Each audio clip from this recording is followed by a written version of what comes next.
వెలుగు ప్రేక్షకులందరికీ నమస్తే. ఇవాళ ముచ్చట జరంత గట్టిగా ఉంటుంది, ఈయనే ప్రయత్నం చేయరు. ఎక్కువసేపు ఏం చెప్పను, జరంత సేపు చెప్తా, ఈయనే ప్రయత్నం చేయరు. రేవంత్ రెడ్డి పటేల్ మంచి మునగాని స్టేట్మెంట్ ఇచ్చిండు, కానీ మరి మునగాని లెక్క ఉంటాడా ఎట్టుంటాడా అనేది నేను చెప్పిన వీడియో తర్వాత మీరే కామెంట్ పెట్టురు. కానీ ఫస్ట్ ఈయనే ప్రయత్నం చేయరు. ఎక్కువసేపు ఏం చెప్ప. పామౌదులో దాక్కున్నా లాక్కొచ్చి లోపలేస్తా, పామౌదులో దాక్కున్నా లాక్కొచ్చి లోపలేస్తా అని అంటుండు. మరి పామౌదులో దాక్కున్న లాక్కొచ్చి లోపలేస్తా అంటే ఎవరైనా అడ్డు చెప్పొచ్చునా? తెలంగాణ రాష్ట్రం మొత్తంలో, భారతదేశం మొత్తంలో ఎవరైనా అడ్డు చెప్పొచ్చునా? మరి ఏమక్కడికేస్తలేరు. ఇంకా మరి 2 ఏళ్ళు అయిపోయా, దగ్గర 2 ఏళ్ళు అయిపోయింది. మరి ఇంతవరకు ఏలే. ఇంకా చాలా ముచ్చట్లున్నాయి, చెప్తా ఇనురి.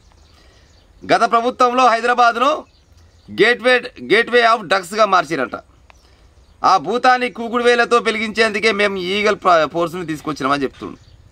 ఈగల్ ఫోర్స్ని తీసుకొచ్చినందుకు ధన్యవాదాలు, ఈగల్ ఫోర్స్ని తీసుకొచ్చినందుకు ధన్యవాదాలు. కానీ మరి ఆ భూతాన్ని కూకుడు వేలతోటి పెగిలించాలనంటే ప్రస్తుతానికి ఊర్లలో కూడా దొరుకుతుంది డ్రగ్స్. మొత్తం ప్రతి ఊర్లో డ్రగ్ దొరుకుతుంది పక్క.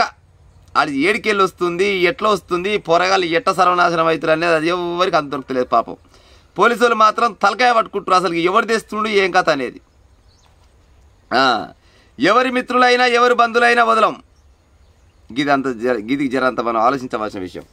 ఎవరి మిత్రులైనా ఎవరి బంధువులైనా ఎవరిని వదలరంట, బరాబరుగా వదులుతారు వీళ్ళు. ఒక రాజకీయ నాయకునికి ఒక లంగా దొంగ సోపతుంటే ఆయన ఇచ్చిపెడతారు. ఒక రాజకీయ నాయకునికి ఆడ చుట్టపోడో సటకూడో ఎవడనైతే ఆయన ఇచ్చిపెడతారు, పక్క ఇచ్చిపెడతలేరా? సాధారణ ప్రజలకు జరిగిన ఏదైనా ఇబ్బంది పడితే సాధారణ ప్రజలను కొనపోయి జైలు వేసినట్టే, పోలీస్ స్టేషన్ వేసినట్టే ఈ రాజకీయ నాయకుల బంధువులను చుట్టాలని వేస్తురా? వేయరు, పేపర్లో మాత్రమే వస్తుంది.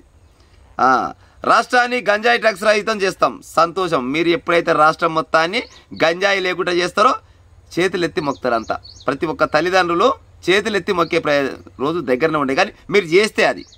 అయితే ఇప్పుడు నేను చెప్పిన ముచ్చట ఏంటంటే, పామౌదులో దాక్కున్నా లాక్కొచ్చి లోపలేస్తాం. మరి పామౌదులో దాక్కుంటే ఎందుకు లోపలేయలేదు? మరి 2 రోజుల దాకా తప్పు చేయలేదా? తప్పు చేసిన సంగతి ఇరికే కదా. రాహుల్ గాంధీ గారు ఏం చెప్పారు? తెలంగాణ రాష్ట్రం మొత్తం సర్వనాశనం చేసిండు కేసీఆర్ కుటుంబం. తెలంగాణ రాష్ట్రాన్ని మొత్తం దోసుక తిన్నారు, వీళ్ళని మొత్తం తీసుకుపోయి లోపలేస్తాను ఆయన చెప్పిండు. ప్రస్తుతం ఉన్న ముఖ్యమంత్రి రేవంత్ రెడ్డి గారు కూడా పక్కగా అదే చెప్పిండు. బిడ్డ నువ్వు ఏ పొక్కల దాగున్నా నీ నెత్తిల కాలు పెట్టి తొక్కుకుంటా మరి వచ్చి తీసుకొచ్చి లోపడేస్తా అని చెప్పిండు. అన్నడా అని లేదా? అన్నాడు కదా. ఆ కరెంట్ డిపార్ట్మెంట్ సంబంధించిన ఒక ముసలోని తీసుకొచ్చి పెట్టిరాడు. నువ్వు ఏ దేశంలో ఉన్నా ఏ రాష్ట్రంలో ఉన్నా కానీ పట్టుకొచ్చి లోపలేస్తున్నారు. ఎక్కడ పోయా మరి ఆ ముచ్చటంతా? కార్ల పంచాయి ఎక్కడవా? కార్ల పంచాయికి కేటీఆర్ కార్ల పంచాయతీలో అవినీతి చేసిన సంగతి ఎరుకుందే కదా. ఇవాళ మరి ఆ కార్ల పంచాయతీ ఓనరే ఇవాళ కాంగ్రెస్ పార్టీలతో సోపా చేస్తుడు. చేస్తలేడా? కార్ల పంచాయతీలో ఉన్న పెద్ద మనిషి ఎవరైతే ఉన్నాడో వాడే ఇవాళ కాంగ్రెస్ పార్టీతో సోపా చేస్తున్నాడు. మరి ఆయన నీకు లోపలేస్తలేవు. ధరణి ముచ్చట ఏమైంది సార్? రేవంత్ రెడ్డి గారు ధరణి ముచ్చట 25 లక్షల ఎకరాల భూమి, పొరంబోకు భూములు, మళ్ళీ పోతే లావణ్య పట్ట భూములు లాంటికి మొన్ననే కదా పేపర్ స్టేట్మెంట్ పెద్దగా వచ్చింది. మరి ఆ 25 లక్షల ఎకరాల భూములు ఎక్కడ పోయినట్టు? ఒక గంటెడు భూమి గుంజిరా ఇప్పటిదాకా, ఒక గంటెడు భూమి గుంజిరా ఇప్పటిదాకా. మరి ఎందుకు ఉంచలేరు? ఎవడు ఆపుతుండు మిమ్మల్ని? బీజేపీ వాళ్ళు ఆపుతురా, లేకపోతే ఎర్రజెండోళ్ళు ఆపుతురా, లేకపోతే ఇంకేమైనా పార్టీ వాళ్ళు ఆపుతురా? మరి వేయాలి కదా లోపల. మరి ఎన్నడేస్తారు? ఇంకా వేయరు. పేపర్లో మాత్రం జోరుగా వస్తుంది. మళ్ళీ పోతే ఈ కాళేశ్వరం ముచ్చట తర్వాత చెప్తా. కాళేశ్వరం ముచ్చట చెప్తే అది కథ ఒడిసని ముచ్చట. కానీ హరితహారం ఉన్నది. హరితహారం సంబంధించి సంతోషరావు మొన్న కల్వకుంట్ల కవితమ్మ చెప్పిన ముచ్చట, హరితహారం పేరు మీద 100 కోట్ల రూపాయలు ముంచిండు ఈ సంతోషరావు అని చెప్పింది. మరి ఏది మరి సంతోషరావుని లోపలేసిరా? ఏ స్టేషన్లో వేసారు? ఏ జైల్లో పెట్టారు సంతోషరావుని? ఎందుకో పెట్టరు. మరి హరితహారం పేరు మీద పనికిరాని మొక్కలు నాటి రాష్ట్రాన్ని మొత్తం సర్వనాశనం చేసిరు. ఆల్రెడీ పేపర్కి వచ్చింది ప్రజలారా. హైవే పక్క పోయింటే అది మోనో ఏదో ఉంది కదా మొక్క, అది గాలి మొత్తం గదర్ గాలి ఇచ్చిపెడతాడు. నాకు పెద్ద ఇంగ్లీష్ రాదు, కానీ గసోడి మొక్కలు నాటి మొత్తం రాష్ట్రాన్ని మొత్తం సర్వనాశనం చేసిరు. మొక్కల పేరు మీద కోట్ల రూపాయలు గుంజీరు. మరి వాళ్ళంతా బయటికి రావాలి కదా. ట్రాక్టర్ల పేరు మీద 100 కోట్ల రూపాయల పైన తీసుకురానికి కల్వకుంట్ల కవితమ్మ చెప్పింది మొన్న. మరి సంతోషరావు లోపల పడాలి కదా. మరి ఇప్పటిదాకా బయట రాజలేక తిరుగుతుండు, మరి ఏమక్కర తిరుగుతుండు? ఎవడాపుతుండు? మరి సంతోషరావుని లోపడేస్తా అంటే వేయరు అంతే లెక్క. మళ్ళీ పోతే బెల్ట్ షాపులు, కేసీఆర్ ఏమో బెల్ట్ షాపులు పెట్టిపోయిండు. ఆ బెల్ట్ షాపులు రన్నింగ్ చేసేదేమో కాంగ్రెస్ ప్రభుత్వం. చేస్తలేదా ప్రజలారా? కాంగ్రెస్ ప్రభుత్వం ప్రస్తుతానికి వచ్చి 2 ఏళ్ళు అవుతుంది కదా. మరి బెల్ట్ షాపులు మరి ఎందుకు బంద్ అయితే లేవు? ఆయలాంటివి కదా ముఖ్యమంత్రి రేవంత్ రెడ్డి గారు మీరు ఏం చెప్పి రాయాలా? తెలంగాణ రాష్ట్రాన్ని మొత్తాన్ని తాగుబోతుల రాష్ట్రం చేసిండి దరిద్రుడు కల్వకుంట్ల చంద్రశేఖరరావు.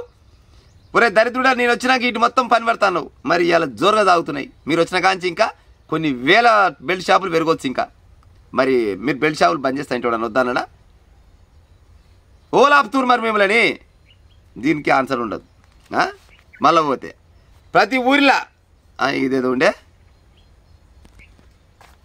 ప్రతి ఊరిలో గంజాయి దొరకని ఊరు అంటూ లేదు.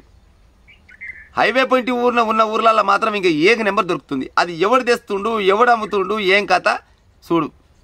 ఊరికి గంజాయి పక్కా దొరుకుతుంది. మరి యాడికెళ్ళి సప్లై అవుతుంది గంజాయి అంతా? గంజాయి రహిత రాష్ట్రాలు చేస్తామంటే పేపర్లో వచ్చుడు కాదు, చేసి చూపిస్తే నిజంగా అంటారు. ఇవన్నీ అయిపోయినాయా? ఇవన్నీ అయిపోయినాక కాళేశ్వరం ముచ్చటపోతాం.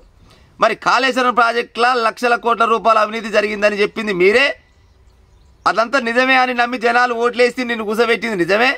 కానీ ఈ రోజుకు కాళేశ్వరం ప్రాజెక్టులో గా మధ్యలో అయితే, ఈ మధ్య 2-3 రోజులు నాకు కానీ గా మధ్యలో అయితే ఎవరిని పట్టుకున్నా కానీ 100 కోట్ల రూపాయలు ఇట్లా 100 కోట్ల రూపాయలు అవినీతి చేసిన వాళ్ళు మొత్తం బయటకు వచ్చారు.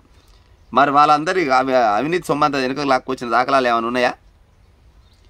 కాళేశ్వరం ప్రాజెక్టు మీద తీసుకున్న సొమ్ముని వెనుకకు లాక్కొచ్చి ప్రభుత్వ ఖజానాలో కలిపిన దాఖలాలు ఏమైనా ఉన్నాయా? లేవు. మరి ఆలే లేవా? మరి ఆల వెనకంగా ఉన్న బాస్ మరి మెగా కృష్ణారెడ్డి సంగతి ఏమా? మరి మెగా కృష్ణారెడ్డి వెనకంగా ఉన్న కేసీఆర్ సంగతి ఏమా? మరి ఇవన్నీ ఎన్నడు కావాలి? మీరు ఫామ్ హౌస్లో దాక్కున్న లాక్కొచ్చి లోపలేస్తామంటే మరి మీరు లోపలేస్తా అంటే ఎవరు వద్దంటారు? ఈ తెలంగాణ రాష్ట్రంలో కాంగ్రెస్ పార్టీ వచ్చి 2 నెలల నుంచి మీరు చేసిన మంచి పనులు 1-2 చెప్పే ప్రయత్నం చేస్తా. మంచి చెప్పాలి, చెడు చెప్పాలి. రేషన్ కార్డు విషయంలో మీరు ఏక నెంబర్ మునగాలు, దాంట్లో ఒప్పుకోవాల్సిందే. సన్న బియ్యంలో ఒప్పుకోవాల్సిందే. ఆ ఇందిరామ ఇండ్లు అక్కడక్కడ ఇస్తారు కదా, అందులో ఒప్పుకోవాల్సిందే. కానీ మరి గత ప్రభుత్వం చేసిపోయిన అవినీతిని మొత్తం బయట పెడతామని గద్దెనెక్కిన మీరు మరి ఇప్పటిదాకా ఏ ఒక్క కాడ కూడా ఒక గంటెడు భూమి గుంజుకొని రాలేదు.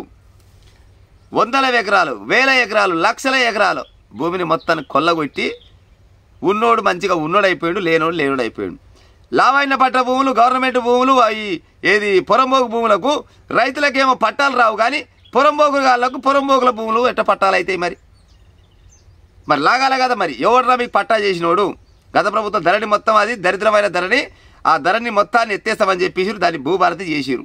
మరి ఓన్లీ పేరు మార్చిరు అంతవరకే. కానీ మరి ఎంతమందికి న్యాయం జరిగిందా?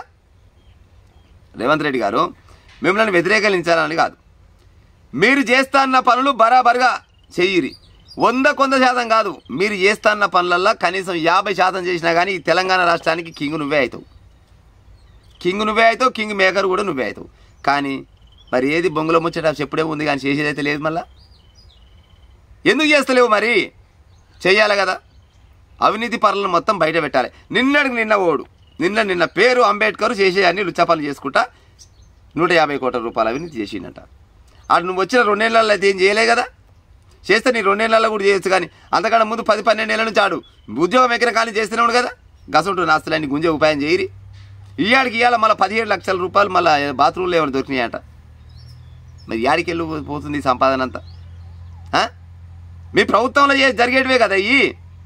మామూలుగా ఊర్లలో చిన్న దొంగతనాలు ఇవ్వడం చేస్తే ఆయన ఈ విమానం మొత్తం మోగిస్తారు. మరి గిసోటి లుచ్చారని మరి ఈ విమానం మోత ఎందుకో మోగదు అంటే వీళ్ళు వెనకంగా మొత్తం దొంగ లంగ రాయగే నాయకులు వెనకంగా ఉంటారు కాబట్టి వాళ్ళని చూసి ఇచ్చి పెడతారు. మళ్ళీ ఈడ మాత్రం పేపర్లు ఏమిస్తాడు, ఏమిచ్చిండు ఎక్కడో ఇది ఎవరి మిత్రులైనా ఎవరు బంధువులైనా వదలం.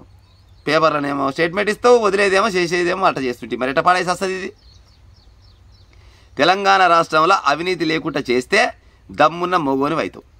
రేవంత్ రెడ్డి గారు తెలంగాణ రాష్ట్రంలో అవినీతి లేకుండా చేసినవో పక్క పెట్టి, కానీ గతంలో చేసిన అవినీతి చేసిన వాళ్ళు నీ దగ్గర సాక్ష్యాలు ఉన్నాక కూడా ఇచ్చిపెడుతున్నామంటే మరి ఏమక్కడికి ఇచ్చిపెడుతున్నావు? స్వయాన 10 సంవత్సరాలు ముఖ్యమంత్రిగా ఏలిపోయిన కల్వకుంట్ల చంద్రశేఖరరావు గారి బిడ్డే కల్వకుంట్ల కవితమ్మ ఓపెన్గా చెప్పింది, కాళేశ్వరం ప్రాజెక్టులో అవినీతి జరిగింది. అదేంది మన చెట్ల ఏమంటారు అదేదో ఉండే ఇక్కడ హరితహారంలో జరిగింది, అట్లా చాలా శాఖలలో జరిగింది. వీటి మొత్తం బయట పెట్టాలని అన్నది. మరి ఎందుకు బయట పెట్టలేరు? మరి కల్వకుంట్ల కవితమ్మ కంటే వేరే వాళ్ళ దగ్గర అంత మంచి ఎవిడెన్స్ అయితే ఏముండే కదా. ఆమె దగ్గర చాలా ఎవిడెన్స్ ఉన్నాయి. ఆమెతో సోప చేసి ఉపాయం చేయి రేవంత్ రెడ్డి. సోప చేసి శల్య ఎవరోళ్ళు ఏడేటో అవినీతి చేసిరో జర చెప్పురా, 4 రోజులు దువ్వు ఏమవుతుంది చెప్తుంది అని చెప్తుంది. ఏం బాధలేదు. శత్రువుతో సోప చేయడం మంచిదే, ఏం కాదు. ఆమెతో సోప చేసి అంటే బీఆర్ఎస్ పార్టీలో ఎవరెవరైతే అక్రమాలు అన్యాయాలు చేసిరో వాళ్ళ లిస్ట్ మొత్తం తీసుకొచ్చి నీ దగ్గర పెట్టి ఉపాయం చేస్తుంది. అంతేగాని పేపర్లలో మాత్రం ఆయన లాక్కొచ్చి పడేస్తా, ఈయన లాక్కొచ్చి పడేస్తా, కొండలున్నా గుట్టలున్నా ఏమన్నా భూలోకంలో ఉన్నా పాతాల లోకంలో ఉన్నా యమలోకంలో ఉన్నా ఏడున్నా పట్టుకొచ్చి లోపడేస్తా అని పేపర్లలో టీవీల ముందర చెప్పుడు కాదు రేవంత్ రెడ్డి పటేల. బరాబరుగా పామదుల వన్యోలో లాక్కరావాలి, లాక్కొచ్చి లోపలేయాలి. ఎట్ట లోపలేయాలి? వాళ్ళు చేసిన అవినీతిని నిరూపించి అప్పుడు లోపలేస్తే దమ్మున్న మొగోడరా మా రేవంత్ రెడ్డి అని అనుకుంటారు జనాలు. అవునా కాదా ప్రజలారా? నేను మాట్లాడిన ముచ్చట ఏ తప్పున్నా కానీ బరాబరుగా కామెంట్ పెట్టు ఉంటాం మరిగా.